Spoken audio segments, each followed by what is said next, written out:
नमस्कार मित्रों, desire point channel के एक नए वीडियो लेक्चर में मैं हूं अमित दुबे। और आज के इस वीडियो लेक्चर में हम कक्षा 10 हिंदी के प्रथम अध्याय सूरदास के पद का अध्ययन करेंगे। इस वीडियो लेक्चर में आगे बढ़ने से पहले मैं आप सबसे एक छोटा सा प्रॉमिस करता हूं कि जब ये वीडियो लेक्चर कंप्लीट होगा तो आपके लिए ये चैप्टर धुआं होने वाला है।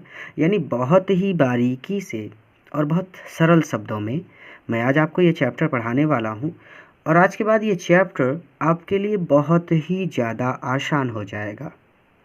तो सबसे पहले, चरण कमल बंदो हरि राई, जाकी कृपा पंगु गिरि लंघे, अंधे को सब कछु दर्शाई, बहिरो सुने गूंग पुनि बोले, रंक चले सिर छत्र धराई।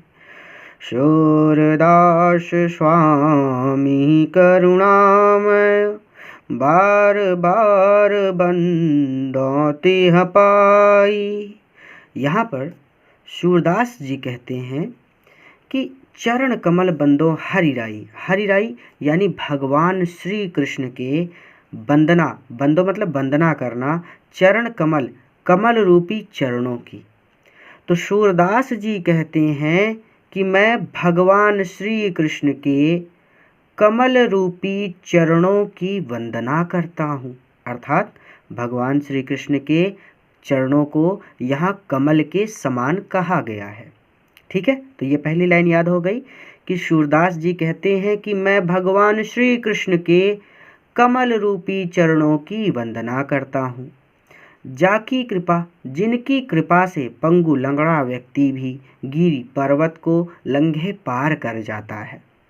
तो जिनकी कृपा से लंगड़ा व्यक्ति भी पर्वत को लांघ जाता है या फिर पार कर जाता है।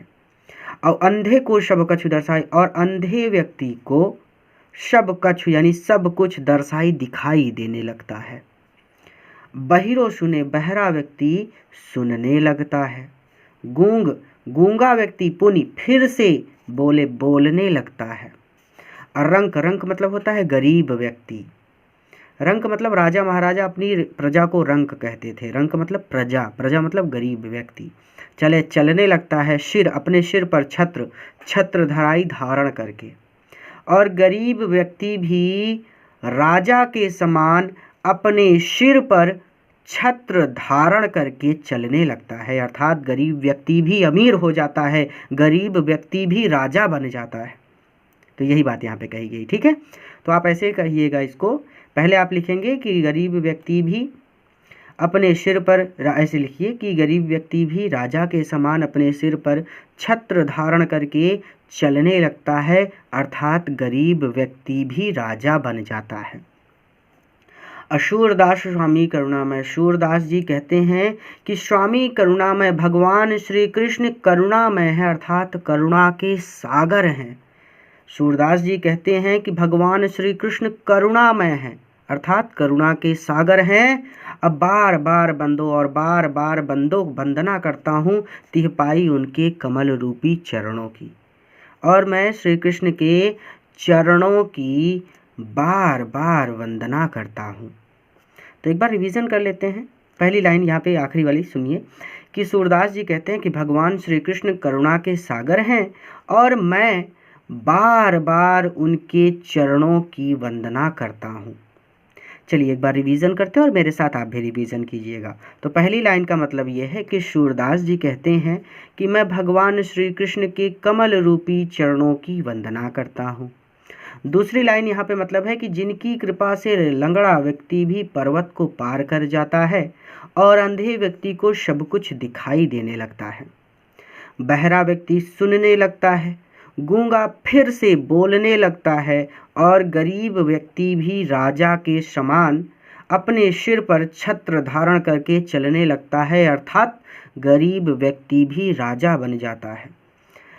सूरदास जी कहते हैं कि मेरे स्वामी अर्थात भगवान श्री कृष्ण, तो सूरदास जी कहते हैं कि भगवान श्री कृष्ण करुणा के सागर हैं, अर्थात भगवान श्री कृष्ण बहुत दयालु हैं और मैं उनके चरणों की बार बार वंदना करता हूँ।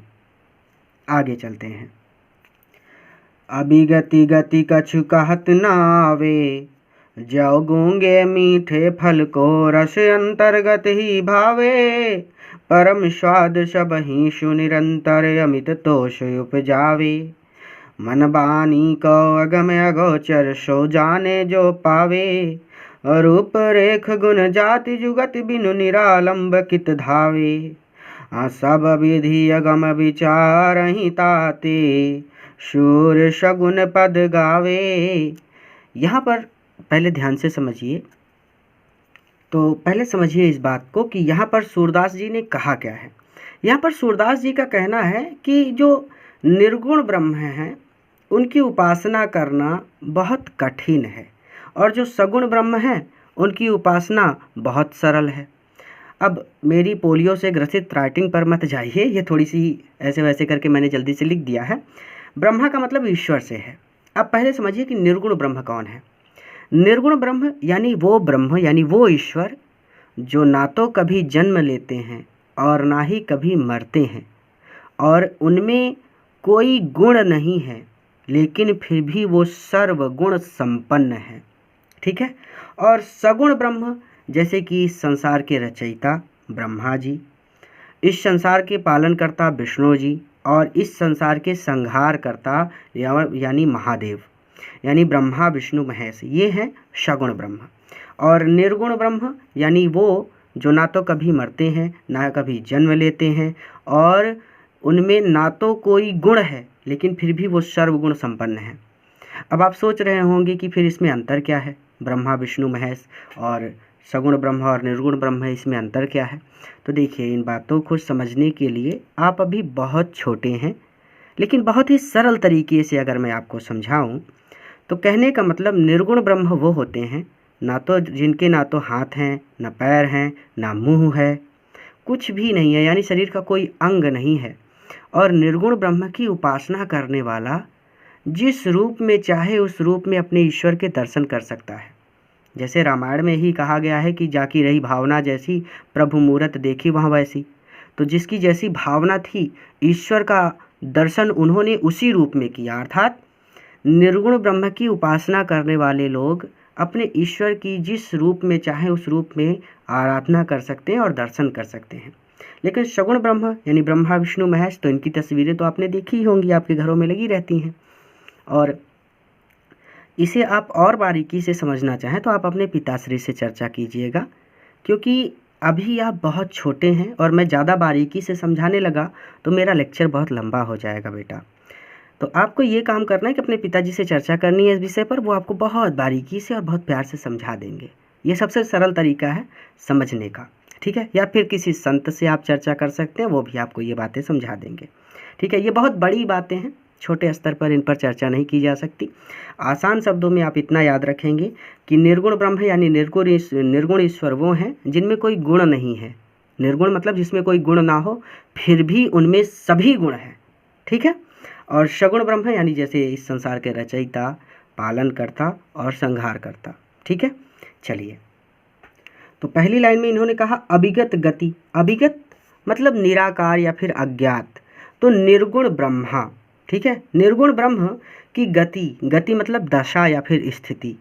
तो निर्गुण ब्रह्म की स्थिति के बारे में या फिर दशा के बारे में या फिर निर्गुण ब्रह्म के स्वरूप के बारे में कछु कहत नावे, कुछ भी कहत नावे, कहा नहीं जा सकता। तो निर्गुण ब्रह्म के स्वरूप के बारे में, गति मतलब स्थिति, दशा, रूप, रंग, आकार, ये सब कुछ, ठीक है। तो निर्गुण ब्रह्म के स्वरूप के बारे में कुछ भी कहा नहीं जा सकता। ये ठीक वैसा ही है, अब आगे कहते हैं कि ये ठीक वैसा ही है जैसे ज्यों, यानी ज्यों, ये ठीक वैसा ही है जैसे गूंगा व्यक्ति मीठे फल को रस, मीठे फल के रस यानी मीठे फल के स्वाद को अंतर्गत ही भावे, अपने अंतर्गत यानी अपने हृदय के अंदर ही या फिर अपने हृदय में ही भावे, अनुभव करता है। तो ये ठीक वैसे ही है जैसे गूंगा व्यक्ति मीठे फल के स्वाद को अपने हृदय के अंदर ही अनुभव करता है, बोलकर उसका वर्णन नहीं कर सकता। भाई गूंगा थोड़ी बता पाएगा कि भैया मीठा है कि तीखा है, मत खाओ खराब है, नहीं, बहुत अगर मीठा होगा तो उसका आनंद अपने हृदय के अंदर ही अनुभव करेगा। ठीक उसी प्रकार, अब ये कहीं पर लिखा नहीं, मैं आपको जोड़कर समझा रहा हूँ कि ठीक उसी प्रकार निर्गुण ब्रह्म जो हैं उनकी उपासना या फिर उनकी भक्ति के आनंद का केवल अनुभव किया जा सकता है, उसे मुंह से बोलकर बताया नहीं जा सकता। ठीक है, ये एक एग्जाम्पल दिया और उसके बाद यहाँ पर ये बात समझाई गई है। ठीक है, तो अभिगत गति कछु कहत नावे, पहले ध्यान से समझिएगा नहीं तो गड़बड़ हो जाएगा। तो कहते हैं निर्गुण ब्रह्म के स्वरूप के बारे में कुछ भी कहा नहीं जा सकता। ये ठीक वैसे ही है जैसे गूंगा व्यक्ति मीठे फल के स्वाद को अपने हृदय के अंदर ही अनुभव करता है, उसे बोलकर बता नहीं सकता। ठीक वैसे ही निर्गुण ब्रह्म की भक्ति के आनंद का केवल अनुभव किया जा सकता है, उसे बोलकर बताया नहीं जा सकता। ठीक है, ये इस एक लाइन का मतलब था। अब आगे चलें। परम स्वाद सबहि सुनिरंतर, तो परम स्वाद मतलब अत्यधिक आनंद या फिर अलौकिक आनंद। सबहि सुनिरंतर, निरंतर मतलब लगातार। अब कहते हैं कि यद्यपि निर्गुण ब्रह्म की प्राप्ति से परम स्वाद, परम स्वाद मतलब अत्यधिक आनंद निरंतर, लगातार या फिर निरंतर प्राप्त होता है। अब नहीं समझ में आया, गड़बड़ हो गया ना, कि परम स्वाद सबहि सुनिरंतर। यहाँ पर कहते हैं कि यद्यपि निर्गुण ब्रह्म की प्राप्ति से अलौकिक आनंद प्राप्त होता है, और वो कब होता है? निरंतर यानी लगातार। तो इसको जोड़कर आपको पढ़ना हो तो आप ऐसे पढ़ सकते हैं कि सूरदास जी कहते हैं कि यद्यपि निर्गुण ब्रह्म की प्राप्ति से लगातार अत्यधिक आनंद प्राप्त होता है, अमित तोष उपजावे, और अमित तोष, और जो उपासक होता है अर्थात जो निर्गुण ब्रह्म की उपासना करता है, और उपासक को असीम संतोष भी प्राप्त होता है। ठीक है, तो पहली लाइन, इस लाइन का मतलब सीधा सीधा ये है कि सूरदास जी कहते हैं कि यद्यपि निर्गुण ब्रह्म की प्राप्ति से निरंतर अत्यधिक आनंद प्राप्त होता है और इससे उपासक को असीम संतोष भी प्राप्त होता है। आगे कहते हैं कि मन वाणी को अगम अगोचर, मन वाणी, मन वाणी मतलब मन और वाणी, ठीक है, को से अगम, अगम मतलब होता है जहाँ पर पहुँचना कठिन हो। अगोचर, अगोचर मतलब जो इंद्रियों की गति से परे हो। इंद्रियों की गति जैसे हमारी इंद्रियां, आँख, कान, मुंह, ये सब कुछ। ठीक है, तो अगोचर। अब इस पे कहते हैं कि ये जो निर्गुण ब्रह्म है ना, वो मन और वाणी से अगम है। अगम मतलब जहाँ पर पहुँचना कठिन हो।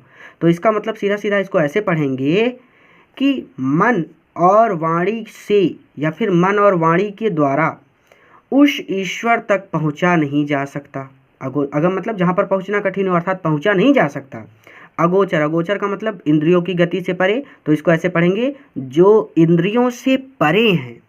ठीक है, तो मन और वाणी के द्वारा उस ईश्वर तक नहीं पहुँचा जा सकता जो इंद्रियों से परे हैं। सो जाने जो पावे, सो जाने यानी सो जाने, इसे यानी इस ईश्वर के बारे में या फिर इस ईश्वर की भक्ति के आनंद के बारे में सो जाने, सो मतलब वही जाने, जान सकता है, जो पावे जो इसे पा लेता है। ठीक है, तो अभी कहने का सीधा सीधा मतलब है कि जो इस ईश्वर को पा लेता है वही इनकी भक्ति के आनंद के बारे में जान सकता है। ठीक है, आसान शब्दों में ऐसे भी कह सकते हैं कि उसे तो वही जान सकता है जो उसे प्राप्त कर लेता है। ठीक है, रूप रेख गुण जाति जुगति बिन, कहते कि रूप, इस ईश्वर का ना तो कोई रूप है, यानी निर्गुण ब्रह्म का, निर्गुण ईश्वर का ना तो कोई रूप है, रेख ना कोई आकृति है, गुण ना ही कोई गुण है। कहा था ना मैंने कि निर्गुण ब्रह्म का कोई गुण नहीं होता, लेकिन फिर भी वो सर्वगुण संपन्न होते हैं। तो ना तो कोई गुण है, ना ही कोई जाति है, और ना ही उन्हें पाने की कोई जुगति है, यानी कोई युक्ति है। बिन, बिन मतलब बिना। ठीक है, तो नहीं है, बिन मतलब नहीं है, बिना। तो इसका कोई रूप बिन, रूप बिन मतलब कोई रूप नहीं है। रेख बिन अर्थात कोई आकृति नहीं है। गुण बिन यानी कोई गुण नहीं है। जाति बिन यानी इनकी कोई जाति नहीं है। जुगति बिन यानी इन्हें पाने की कोई युक्ति नहीं है। और निरालंबकित धावे, निरालंब मतलब बिना आधार का, ठीक है। तो जैसे घर हो उसका आधार ही ना हो तो पूरा घर गिर जाएगा। तो ऐसे में बिना आधार के कित धावे, भक्त का मन कित धावे, कहाँ कहाँ भटकता रहेगा, ठीक है। ऐसे में बिना आधार के भक्त का मन कहाँ कहाँ भटकता रहेगा। सब विधि अगम विचारें ताते, सभी विधियों से यानी सभी प्रकार से, अगम पहले ही, विचारें ताते विचार कर लेने के बाद। तो सब विधि अगम विचारें ताते सूर सगुन पद लगावे, यानी सभी प्रकार से विचार कर लेने के बाद सूरदास जी शगुन पद गावे। शगुन पद यानी शगुन पद का गान करते हैं या फिर श्री कृष्ण की लीला के पद का गान करते हैं, ठीक है। तो सभी प्रकार से विचार कर लेने के बाद सूरदास जी शगुन पद का गान करते हैं, या फिर अगर आप थोड़ा सा याद कर सकते हैं तो आप इसको ऐसे लिखेंगे कि श्री कृष्ण की लीला के पदों का गान करते हैं। तो एक बार रिवीजन कर लेते हैं थोड़ा सा, कि यहाँ पर कहते हैं, मेरे साथ आप भी रिवीजन कीजिएगा, ठीक है, कि सूरदास जी कहते हैं कि निर्गुण ब्रह्म की गति के बारे में, निर्गुण ब्रह्म के स्वरूप के बारे में कुछ भी कहा नहीं जा सकता।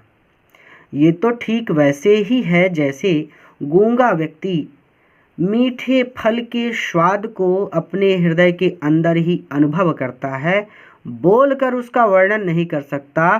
ठीक उसी प्रकार निर्गुण ब्रह्म की भक्ति के आनंद का केवल अनुभव किया जा सकता है, बोलकर उसका वर्णन नहीं किया जा सकता। या फिर ऐसे कि निर्गुण ब्रह्म की भक्ति के आनंद का केवल अनुभव किया जा सकता है, उसे बोलकर प्रकट नहीं किया जा सकता। परम सात सबहि सुनिरंतर अमित तो उपजावे, ठीक है। यहाँ पर सिर्फ यही एक लाइन है जिसका मतलब बहुत बड़ा है, क्योंकि यहाँ पर एक एग्जाम्पल दिया गया है, ठीक है, बाकी सब छोटे छोटे हैं। तो परम सात सबहि सुनिरंतर सूरदास जी कहते हैं कि यद्यपि निर्गुण ब्रह्म की प्राप्ति से निरंतर अत्यधिक आनंद प्राप्त होता है और इससे उपासक को असीम संतोष भी प्राप्त होता है। फिर आगे वो कहते हैं कि मन और वाणी से या फिर मन और वाणी द्वारा उस ईश्वर तक पहुंचा नहीं जा सकता जो इंद्रियों से परे हैं। सो जाने जो पावे, यानी सो जाने जो पावे, उसे जो प्राप्त कर लेता है वही उसे जानता है। रूप रेख गुण, यानी तो ना तो इसका कोई रूप है, ना तो कोई आकृति है, ना तो कोई गुण है, ना कोई जाति है, ना कोई इसे पाने की युक्ति है। ऐसे में बिना आधार के भक्त का मन कहाँ कहाँ भटकता रहेगा। और सभी प्रकार से सूरदास जी कहते हैं कि सभी प्रकार से विचार कर लेने के बाद सूरदास जी श्री कृष्ण की लीला के पदों का गान करते हैं या फिर शगुन पद का गान करते हैं। आगे कहते हैं, अकिलकत कान घुटुरवनी आवत, मणिमय कनक नंद के आंगन बिंब पकड़ी बेधावत, कबहु निरखी हरिया पुछाह को करी सो पकड़न चाहत, किला की हसत राजत द्वय दतियाँ पुनि पुनि तिहि अवगाहत, कनक भूमि पर कर पग छाया यहाँ उपमाई के राजत, करी करी प्रतिपद प्रतिमन वसुधा कमल बैठ की साजत, बाल दशा सुख निरखी जशोदा पुनि पुनि नंद बुलावत, आचरा तरलय ढाकी शूर के प्रभु को दूध पियावत। यहाँ पर सूरदास जी ने श्री कृष्ण की बाल लीलाओं का वर्णन किया है। कहते हैं कि किलकत कान घुटुरवनी आवत।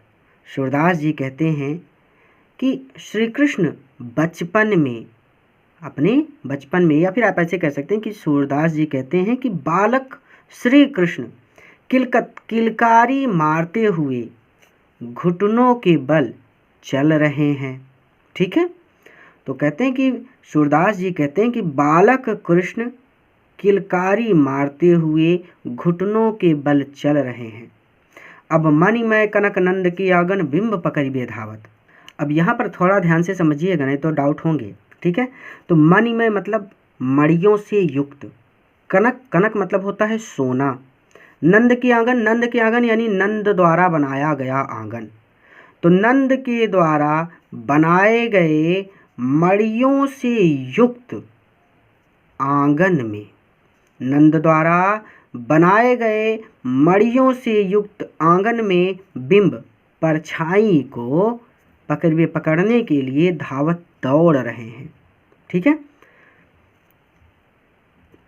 चलिए एक बार फिर से समझ लेते हैं कि नंद के द्वारा बनाए गए मड़ियों से युक्त आंगन में बिंब पकड़िए धावत परछाई को, यानी अपनी परछाई को पकड़ने के लिए धावत हैं, दौड़ रहे हैं। कभी तो निरख देख कर हरि भगवान श्री कृष्ण आप छाह को, अपनी ही छाह को, अपनी ही परछाई को।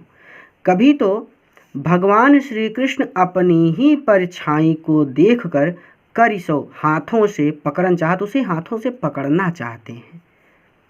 किला की हंसत राजत द्वय दतियाँ पुनि पुनि तिहि अवगाहत। अब कहते हैं कि किला की हंसत मतलब किलकारी मारकर हंसना। तो जब भगवान श्री कृष्ण किलकारी मारकर हंसते हैं तो राजत मतलब सुशोभित होना। इसे आप थोड़ा सा साइलेंट करेंगे, आप पहले इसको पढ़ लीजिए कि किला की हंसत द्वय दतिया। तो जब भगवान श्री कृष्ण किलकारी मारकर हंसते हैं तो द्वय दतियाँ तो उनके आगे के दो दांत दिखाई देते हैं। ठीक है, पुनि पुनि बार बार ती अवगाहत, अवगाहत का मतलब होता है दिखाई देना। ठीक है, तो आप इसको ऐसे पढ़ेंगे कि भगवान श्री कृष्ण जब किलकारी मारकर हंसते हैं तो उनके आगे के दो दांत बार बार दिखाई देते हैं। और फिर राजत का मतलब होता है सुशोभित होना, जो अत्यंत सुशोभित हो रहे हैं। ठीक है, तो जब भगवान श्री कृष्ण किलकारी मारकर हंसते हैं तो उनके आगे के दो दांत बार बार दिखाई देते हैं, जो अत्यंत सुशोभित हो रहे हैं। अब इसके आगे चलने से पहले आप इसका पहले रिवीजन कर लीजिए ताकि आपके आगे के डाउट ना हो। ठीक है, पहले इसको यहाँ पर कहते हैं कि सूरदास जी कहते हैं कि बालक श्री कृष्ण किलकारी मारते हुए, या फिर आप ऐसे कह सकते हैं कि बालक श्री कृष्ण किलकारी मारते हुए घुटनों के बल चल रहे हैं। नंद द्वारा बनाए गए मड़ियों से युक्त आंगन में बिंब पकड़िए धावत भगवान श्री कृष्ण अपनी परछाई पकड़ने के लिए दौड़ रहे हैं। कबहु निरख हरि आप छाह को करिसो पकड़न चाहत। कभी तो भगवान श्री कृष्ण अपनी ही परछाई को देखकर उसे हाथों से पकड़ना चाहते हैं। किला की हंसत राजत दतियाँ पुनि पुनि तिहि अवगाहत, यानी जब भगवान श्री कृष्ण किलकारी मारकर हंसते हैं तो उनके आगे के दो दांत बार बार दिखाई देते हैं, जो अत्यंत सुशोभित हो रहे हैं। ठीक है, अब कनक भूमि पर, कनक भूमि मतलब भूमि मतलब जमीन, कनक मतलब सोने की। तो कनक भूमि यानी पृथ्वी रूपी सोने की जमीन या फिर पृथ्वी रूपी सोने का फर्श। ठीक है, तो कनक भूमि यानी घर में तो फर्श ही होगा ना, जमीन तो बोलेंगे नहीं। तो कनक रूपी यानी सोना जो है, तो पृथ्वी रूपी सोने के फर्श पर कर मतलब हाथ, पग मतलब पैर, तो कर पग छाया मतलब परछाई। तो कर पग छाया अर्थात पृथ्वी रूपी सोने के फर्श पर श्री कृष्ण के हाथ और पैर की छाया, यह उपमायिक राजत ऐसी प्रतीत हो रही है। यहाँ उपमायिक राजत यानी ऐसी प्रतीत हो रही है। कैसी प्रतीत हो रही है, आगे की लाइन में बताया गया है। ऐसी प्रतीत हो रही है कि करी प्रतिपद, करी यानी हाथ, प्रतिपद, प्रति मतलब प्रत्येक, पद मतलब पैर। तो जैसे हाथ पैर का प्रतिमनि वसुधा, प्रतिमनि प्रत्येक मणि में वसुधा पृथ्वी ने कमल बैठ की साजत, कमल का बैठ की आसन साजती सजा दिया हो। अब नहीं समझ में आया, अब एक एक वर्ड जोड़कर पढ़िए तब समझ में आएगा, इसीलिए मैंने पहले पढ़ा दिया था ऊपर का। तो जैसे तो कनक भूमि पर करपग छाया, तो भगवान श्री कृष्ण के हाथ और पैर की छाया उस पृथ्वी रूपी सोने के फर्श पर, यह उपमायिक राजत ऐसी प्रतीत हो रही है मानो प्रतिमनि प्रत्येक मणि में वसुधा पृथ्वी ने। आप ऐसे भी पढ़ सकते हैं। चलिए दो तरीके से मैं आपको पढ़ाता हूँ ताकि आपके डाउट क्लियर हो जाए। पहले तो आप एक एक वर्ड का पढ़ लीजिए ताकि एक वर्ड आपका एक क्लियर हो जाए, फिर मैं आपको एकदम आसान तरीके से पढ़ा दूंगा। तो आपको हमेशा के लिए याद हो जाएगा।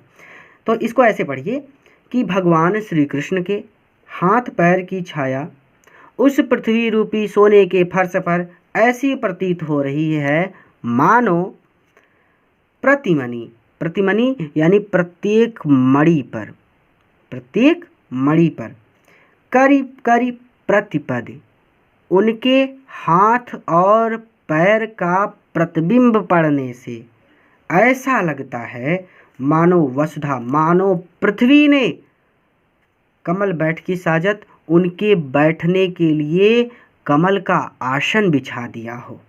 अब क्लियर हो गया? ठीक है, कि ऐसा लगता है मानो प्रत्येक मणि में, सॉरी प्रतिमणि, प्रत्येक मणि पर जब उनके हाथों और पैरों का प्रतिबिंब पड़ता है तो ऐसा लगता है कि पृथ्वी ने उनके बैठने के लिए कमल का आसन सजा दिया हो। इसको एक और तरीके से पढ़ा जा सकता है, इसको ऐसे पढ़ सकते हैं कि कनक भूमि पर करपक छाया, यहाँ उपमा एक राजत, करिकर प्रतिपद प्रतिमद वसुधा कमल बैठ की साजत, यानी सीधा सीधा इसको ऐसे भी पढ़ सकते हैं कि भगवान श्री कृष्ण के हाथों और पैरों की छाया उस पृथ्वी रूपी सोने के फर्श पर ऐसी लग रही है मानो प्रतिमणि, प्रत्येक मणि में उनके बैठने के लिए पृथ्वी ने कमल का आसन सजा दिया हो। एकदम क्लियर, एक लाइन में कि प्रत्येक मणि में उनके बैठने के लिए पृथ्वी ने कमल का आसन सजा दिया हो, इतना लिख देते एकदम क्लियर है, कहीं कोई दिक्कत नहीं, कोई गलत नहीं कर सकता। ये सबसे आसान तरीका है, लेकिन मैं एक एक वर्ड भी पढ़ा देता हूँ ताकि बच्चों को डाउट ना हो। ठीक है, चलिए आगे कहते हैं कि बाल दशा सुख निरख यशोदा पुनि पुनि नंद बुलावत। डरिए मत, अभी मैं रिवीजन कराऊंगा। ठीक है, तो बाल दशा सुख निरख यशोदा पुनि पुनि नंद बुलावत, अचरा तर लय ढाक सूर्य के प्रभु को दूध पियावत। तो बाल दशा, श्री कृष्ण की बाल लीलाओं को देखकर यशोदा, यशोदा माता पुनि पुनि बार बार नंद, नंद बाबा को बुलाती हैं। श्री कृष्ण की बाल लीलाओं के आनंद को या फिर श्री कृष्ण की बाल लीलाओं को देखकर यशोदा माता बार बार नंद बाबा को बुलाती हैं और अचरा तरले ढाक सूर्य के प्रभु को दूध पियावत, और अपने आंचल से ढक कर, अपने आंचल से ढक कर सूर्य के प्रभु, सूर्य के प्रभु कौन है? यानी सूर्य के प्रभु यानी सूरदास जी के प्रभु यानी बालक श्री कृष्ण, और बालक श्री कृष्ण को दूध पियावत, दूध पिलाने लगती हैं। चलिए हम एक बार रिवीजन कर लेते हैं ताकि हमारे डाउट्स पूरी तरह से क्लियर हो जाएं। तो सूरदास जी कहते हैं कि भगवान श्री कृष्ण या फिर बालक श्री कृष्ण किलकारी मारते हुए घुटनों के बल चल रहे हैं। नंद बाबा के द्वारा बनाए गए मड़ियों से युक्त आंगन में बिंब पकड़े धावत वो अपनी परछाई पकड़ने के लिए दौड़ रहे हैं।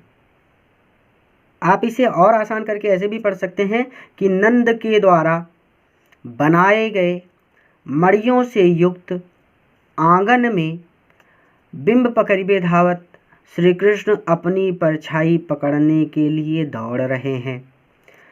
कभी तो भगवान श्री कृष्ण अपनी ही परछाई को देखकर उसे हाथों से पकड़ना चाहते हैं। जब भगवान श्री कृष्ण किलकारी मारकर हंसते हैं तो उनके आगे के दो दांत बार बार दिखाई देते हैं जो अत्यंत सुशोभित हो रहे हैं। कनक भूमि पर करपक छाया, यहाँ उपमा के राजत। बालक श्री कृष्ण के हाथ और पैर की छाया उस पृथ्वी रूपी सोने के फर्श पर ऐसी प्रतीत हो रही है मानो प्रत्येक मणि में उनके बैठने के लिए पृथ्वी ने कमल का आसन सजा दिया हो। क्लियर है? ज़्यादा लंबा खींचना ही नहीं है क्योंकि करपग आप पहले ही बोल चुके हैं और करी करी प्रतिपद, यहाँ पर भी वही करपग है, यानी हाथ पैर ऐसे ही लिखना है आपको। मैंने तो वो एक एक वर्ड क्लियर करके समझा दिया था, बाकी कोई दिक्कत नहीं है। तो श्री कृष्ण के हाथ पैर की छाया उस पृथ्वी रूपी सोने के फर्श पर ऐसी प्रतीत हो रही है मानो प्रतिमणि, प्रत्येक मणि में उनके बैठने के लिए पृथ्वी ने कमल का आसन सजा दिया हो। अगर दिक्कत हो तो लिख लीजिएगा, मैंने दो तरीके से पढ़ा है, जैसे याद हो जाए वैसे पढ़ लीजिएगा। श्री कृष्ण की बाल लीलाओं को देखकर यशोदा माता बार बार नंद बाबा को बुलाती हैं और अपने आंचल से ढक कर वो बालक श्री कृष्ण को दूध पिलाने लगती हैं। आगे, मैं अपनी सब गाय चरई हूँ, प्रात होत बल के संग जय हाँ, तेरे कह न रहे हाँ, ग्वाल बाल गायन के भीतर न कहो डर नहीं लागत, आज न शोवानंद दुहाई रहनी रहूँगा जागत, और ग्वाल सब गाय चरई हैं, मैं घर बैठे रही हूँ, शोर श्याम तुम सोई रहो, अब प्रात जान मैं दे हूँ। यहाँ पर बालक श्री कृष्ण अपनी माता यशोदा से जिद करते हुए कहते हैं कि हे माता, मैं अपनी सब गाय चराऊँगा, मैं अब अपनी सभी गायों को चराने के लिए वन जाऊँगा। यहाँ पर बालक श्री कृष्ण अपनी माता यशोदा से जिद करते हुए कहते हैं कि हे मैया, मैं अपनी सभी गायों को चराने के लिए वन जाऊँगा। प्रात होत सुबह होते ही बलराम के साथ यानी बलराम भैया के संग साथ जयो मैं जाऊँगा। तो सुबह होते ही मैं भैया बलराम के साथ जाऊँगा, अर्थात वन में जाऊँगा। अब तेरे कहे तुम्हारे कहे न रही हो, रुकूंगा नहीं, तुम्हारे कहने से नहीं रुकूंगा। और सुबह होते ही मैं बलराम भैया के साथ वन में जाऊंगा और तुम्हारे कहने से नहीं रुकूंगा। ग्वाल बाल यानी ग्वाल बालक, ग्वालों के लड़के, ठीक है, गायन और गायों के भीतर। तो ग्वाल बालों और गायों के भीतर यानी बीच, तो ग्वाल सखाओं और गायों के भीतर यानी गायों के साथ रहते हुए नए कहूँ डर नहीं लागत, मुझे थोड़ा भी डर नहीं लगता। ठीक है, वो कहते हैं कि वन में ग्वाल सखाओं और गायों के साथ रहते हुए मुझे बिल्कुल भी डर नहीं लगता। आज न सो, आज मैं सोऊंगा नहीं, नंद दुहाई नंद बाबा की सौगंध। तो नंद बाबा की सौगंध खाकर कहता हूँ कि आज मैं सोऊंगा नहीं, रहनी रहूँगा जगत, सारी रात जागता रहूँगा। और ग्वाल दूसरे सभी ग्वाल सब गाय चराने जाएं, दूसरे सभी ग्वाल गाय चराने जाएं, मैं घर बैठा रहूं और मैं घर में बैठा रहूं, ऐसा बिल्कुल नहीं होगा। दूसरे सभी ग्वाल गाय चराने जाएं और मैं घर में बैठा रहूं, क्वेश्चन मार्क है, इसका मतलब ऐसा नहीं होगा। शूर श्याम सूरदास जी कहते हैं कि माता यशोदा कहती हैं कि श्याम यानी श्री कृष्ण, यानी बेटा तुम सोई रहो, अब तुम सो जाओ। यानी इसको ऐसे पढ़ेंगे कि माता सूरदास जी कहते हैं कि माता यशोदा श्री कृष्ण से कहती हैं कि तुम अब सो जाओ, प्रात जान मैं दे हूँ, प्रात होते ही यानी सुबह होने पर मैं तुम्हें वन में जाने दूंगी। चलिए, ऐसे भी कह सकते हैं कि सुबह होते ही मैं तुम्हें गाय चराने वन में जाने दूंगी, ये ज़्यादा सही है। रिवीजन करना हो तो बालक श्री कृष्ण अपनी माता से हठ करते हुए कहते हैं कि हे मैया, अब मैं अपनी सब गायों को चराने वन में जाऊंगा और सुबह होते ही मैं बलराम भैया के साथ वन जाऊंगा, तुम्हारे कहने से नहीं रुकूंगा। क्योंकि ग्वाल बाल सखाओं के बीच, या फिर आप ऐसे कह सकते हैं क्योंकि ग्वाल सखाओं और गायों के बीच मुझे बिल्कुल भी डर नहीं लगता।